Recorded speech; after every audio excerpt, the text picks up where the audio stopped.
Alright, let's get right to it. Why does paper acidity even matter?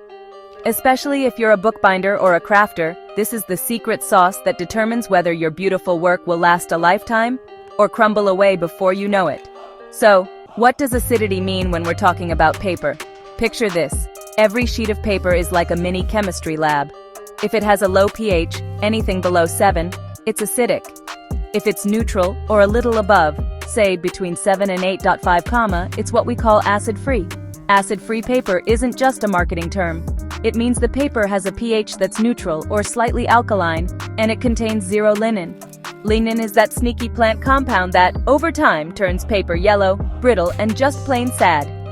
Acid-free paper is engineered specifically to not do that.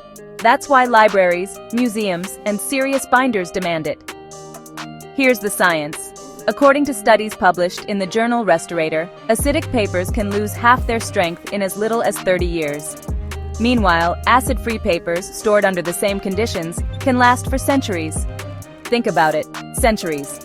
Now let's talk about paper and humidity. First, the villain, conventional acidic paper. It usually contains lignin and other chemicals that break down into acids over time. When humidity hits, those acids get supercharged. The result? Yellowing, brown spots, paper that flakes at the slightest touch.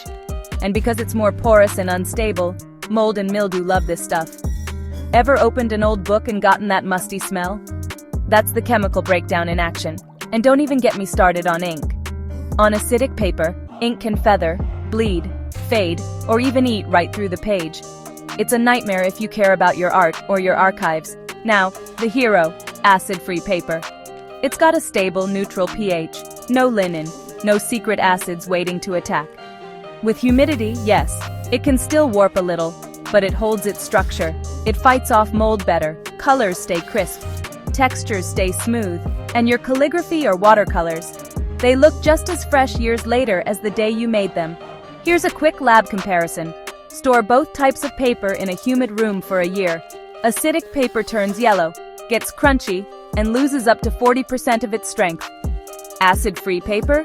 Maybe a little wavy, but it stays white and tough.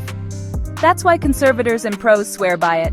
So, if you're a binder, a crafter, or just someone who loves your work, acidity is the difference between a keepsake and a throwaway. Science backs it up, and your future self will thank you. Big takeaway, always look for acid-free or pH neutral on your paper stock. Your books, your art, your legacy. They'll last for generations. En español, Nerd2 brought to you by Cartonius.com, venta de materiales para encuadernación artesanal y artes del libro.